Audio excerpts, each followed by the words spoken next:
अस्सलाम वालेकुम dear students. Class 9 biology का चैप्टर नंबर 8 हम पढ़ रहे थे और हम डाइजेशन इन ह्यूमंस में को डिस्कस कर रहे थे। उसमें हमने पढ़ा कि एलिमेंट्री कैनाल में डाइजेशन किस तरह से हो रही है। पहले हमने माउथ का पढ़ा, हमारी ओरल कैविटी में डाइजेशन किस तरह से फूड की हो रही है। फिर उसके बाद हमने एसोफेगस का के बारे में पढ़ा।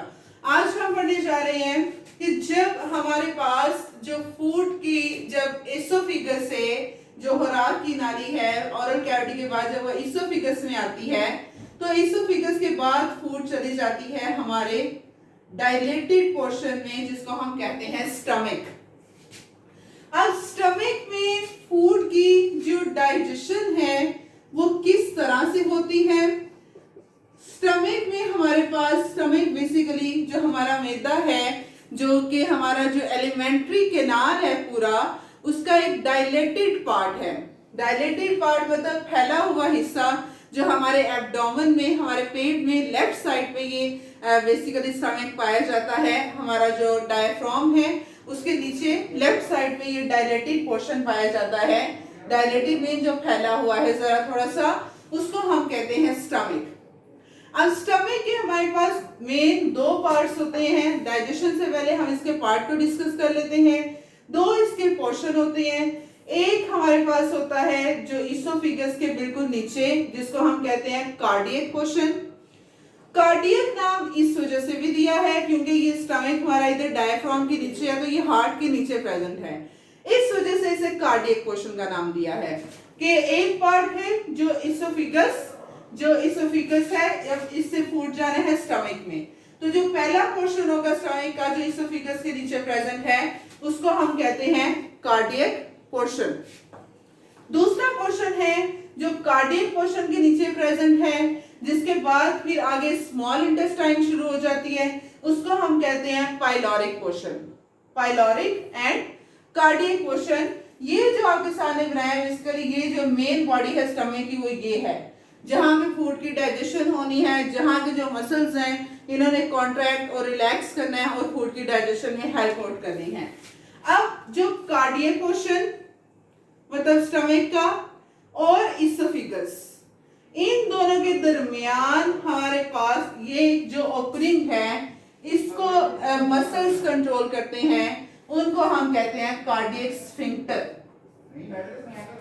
कार्डियक स्फिंक्टर ये बेसिकली क्या है, ये मसल्स होते हैं जो कि क्या करते हैं, गार्ड करते हैं, प्रोटेक्ट करते हैं the opening of oesophagus and cardiac portion. कि जब हमारे पास जो फूड है बोलस है इसने एसोफेगस से जब स्टमक में आना है तो क्या होता है, ये कार्डियक स्फिंक्टर रिलैक्स हो जाता है, ये बोलस स्टमक में आ जाता है, फिर ये कार्डियक स्फिंक्टर जो है वो कॉन्ट्रैक्ट कर जाता है, बंद हो जाता है ताकि ये बोलस दोबारा स्टमक से एसोफेगस में ना चला जाए। तो इस वजह से कार्डियक स्फिंक्टर का काम क्या है कि इसने एसोफेगस और स्टमक जो है उनके दरमियान में बेसिकली उनको क्लोज करना है, ओपनिंग एक प्रोवाइड कर रहा है। इसी तरह से पाइलोरिक पोर्शन और जो स्मॉल इंटेस्टाइन का फर्स्ट पार्ट है ड्यूडेनम, इनके दरमियान में भी एक ओपनिंग होती है और उस ओपनिंग को मसल्स कंट्रोल कर रहे हैं, उन मसल्स को हम नाम देते हैं पाइलोरिक स्फिंक्टर का।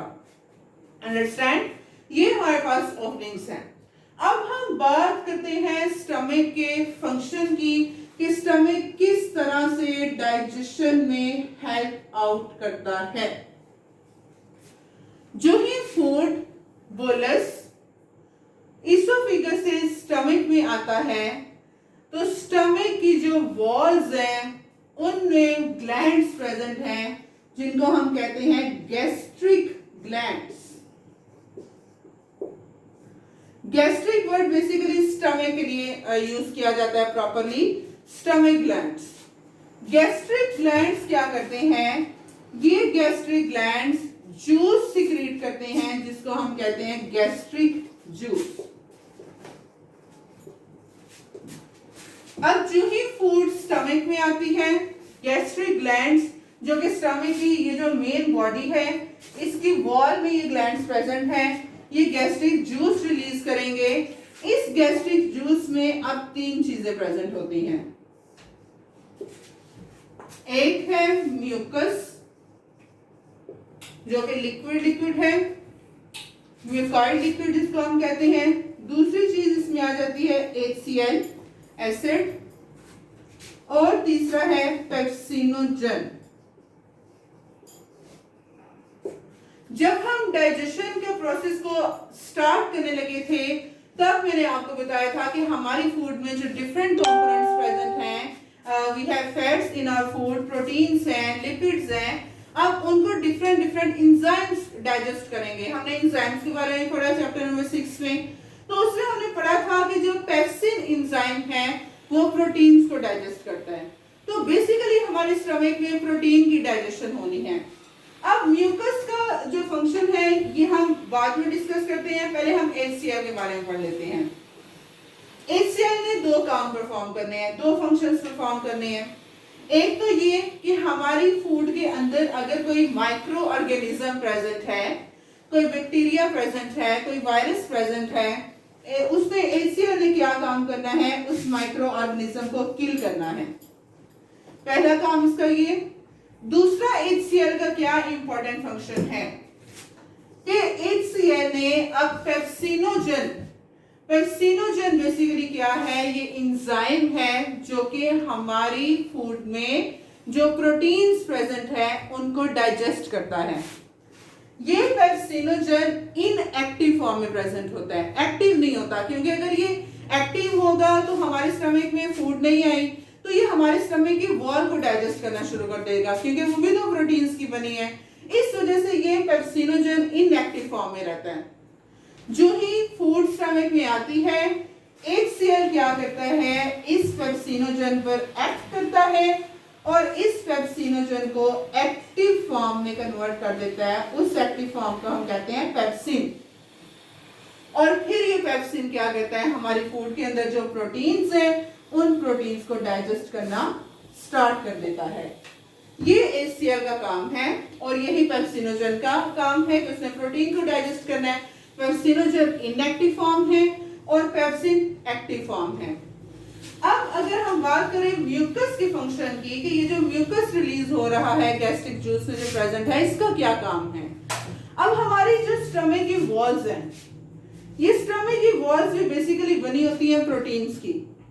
अब पेप्सिन एंजाइम बहुत स्ट्रॉन्ग एंजाइम है, बहुत ज्यादा रिएक्टिव है। अब ये कहा जाता है कि अगर हमारी स्टमक की वॉल प्रोटीन्स की बनी है तो जो पेप्सिन है या जो HCl है जो कि एसिड है बहुत ज्यादा, तो ये हमारी स्टमक की वॉल को भी डाइजेस्ट कर सकता है। फिर उस डाइजेशन से बचाने के लिए, स्टमक की वॉल को प्रोटेक्ट करने के लिए, हमारी जो स्टमक की वॉल है बेसिकली ये सारी की सारी कवर्ड होती हैं by a mucus, by the layer of mucus, ताकि जो पेप्सिन है या पेप्सिनोजन है या HCl है वो हमारे स्टमक की वॉल को डिस्ट्रॉय ना करे। इस वजह से हमारे स्टमक की वॉल म्यूकस से कवर्ड होती है, एक थिक लेयर ऑफ म्यूकस से कवर होती हैं। इस वजह से हमारा स्टमक प्रोटेक्ट रहता है। ये जो काम था गैस्ट्रिक जूस का, कि इसके अंदर तीन चीजें हैं। हमारा प्रोटीन फूड में डाइजेस्ट हो गया, जो हमारे मीट में प्रोटीन प्रेजेंट है वो प्रोटीन अब ब्रेक हो गया है स्मॉलर कंपोनेंट्स में, पॉलीपेप्टाइड्स में और पेप्टाइड्स में। आपको पता है कि प्रोटीन जो है ये पेप्टाइड के मिलकर बने होते हैं। जिस तरह हमारे पास कार्बोहाइड्रेट्स हैं, स्टार्च है, तो वो कार्बन, हाइड्रोजन, ऑक्सीजन के मिलकर बने हुए हैं। इस तरह से प्रोटीन्स हैं जो कि पेप्टाइड्स के मिलकर बने हैं, अमीनो एसिड्स के मिलकर बने हैं।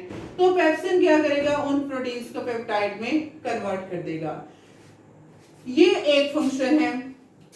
दूसरा स्टमक का फंक्शन क्या है, स्टमक दूसरा किस तरह से डाइजेशन में हेल्प आउट करता है। स्टमक काम दूसरा परफॉर्म करता है चर्निंग का, चर्निंग एक्शन। चर्निंग एक्शन का क्या मतलब है कि जब हमारी फूड में प्रोटीन्स डाइजेस्ट हो जाते हैं तो फिर अब ये फूड हमारे इधर है स्टमक में। अब स्टमक के जो वॉल्स हैं ये कॉन्ट्रैक्ट करेंगी, रिलैक्स करेंगी, कॉन्ट्रैक्ट करेंगी, रिलैक्स करेंगी। अब जब ये वॉल ने कॉन्ट्रैक्ट करना है, फूड फॉर एग्जांपल यहाँ पे प्रेजेंट है, वो इधर मूव करेगी, फिर कॉन्ट्रैक्ट करेगी, फूड इधर को मूव करेगी, फिर कॉन्ट्रैक्ट रिलैक्स करेगी, फूड इधर को मूव करेगी। जब वो चर्निंग एक्शन होगा, चर्निंग एक्शन, कॉन्टिन्यूस कॉन्ट्रैक्शन और रिलैक्सेशन होगी, तो उसकी वजह से जो बाकी फूड की ब्रेक डाउन रह गई थी वो भी हो जाएगी, फर्दर फूड स्मॉलर पार्ट्स में जो है ब्रेक होगी।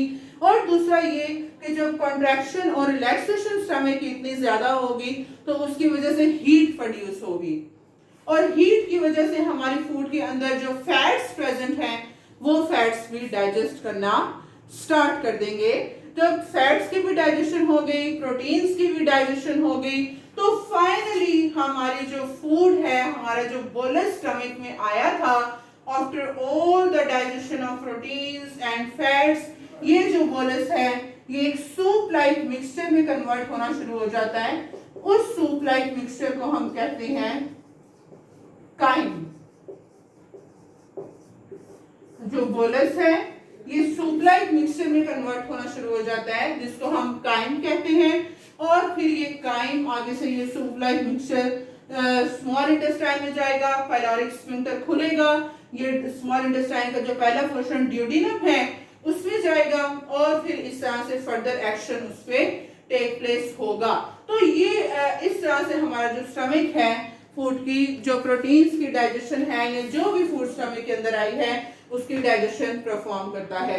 That was all about stomach. अब नेक्स्ट फूड ने जाना है स्मॉल इंटेस्टाइन में। स्मॉल इंटेस्टाइन में दो प्रोसेस होते हैं, एक तो डाइजेशन और दूसरी एब्जॉर्प्शन। तो वो किस तरह से होती है उसको भी हम कल इंशाल्लाह डिटेल में पढ़ेंगे। आज के लिए इतना ही। अस्सलाम वालेकुम, अल्लाह हाफिज।